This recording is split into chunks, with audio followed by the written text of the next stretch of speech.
Келе жатқан 2014 жылқы жылы қазақ халқы осы түлікті жеті қазынаның бірі деп аса құрметтеген. Сондықтан бүгін біздер осы жылқыны тағы да бір таныстырып өтуді жөн көрдік. Ал әріптестер, қош келдіңіздер.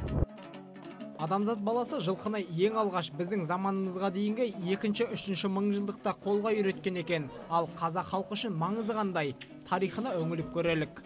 Жылқы десе селк етпейтін қазақ жоқ шығар. Сонау көшпенділердің өмірі де осы жылқымен біте қайнасып жатыр. Көшпенділерді аттылар әулеті деп атауда содан болса керек. Ұлан-ғайыр жерімізде жайғасқан қазақтың бір-бірімен араласуына да осы қасиетті жылқының септігі көп деген. Ежелгі ерте заманнан адамзат баласы қолға үйретіп, көшпенді қазақ жұрты кәдеге жаратқан қасиеттісі мен қадірлісі осы түлік. Қазақта ердің қанаты ат дейді.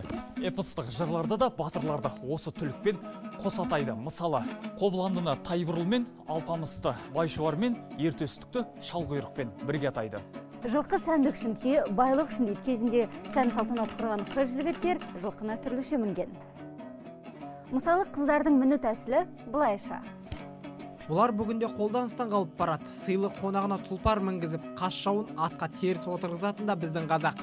Қаратабан кедейдің өзінде көк шолағы болған. Қазақтың ұлттық ойынның көбісі ақ жылқымен тығыз байланысты, бірақ осы ойындарда тек қана атауы даталарда ғана көреміз.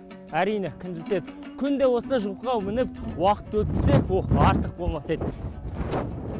Көкпар тартып аударыспақ ойнау қолдан келмейді. Сондықтан тартындық, жиі мінбегеннің салдары.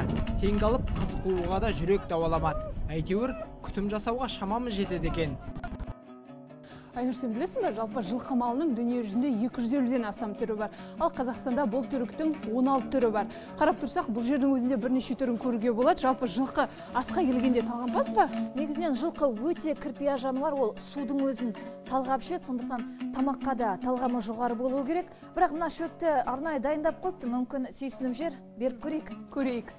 Қазақ үшін жылқы 3 санатқа бөлінеді. Жүйрік, бәйге аттарын арғымақ, тұлпар, сәйгүлік деп ерекше ықылас білдірген. Ал жүк тасуға төзімді, алыс жолға шыдас беретіндерін қазанат деп атайды. Оған қоса еті мен қымыз үшін жабынын да ерекше бағалаған.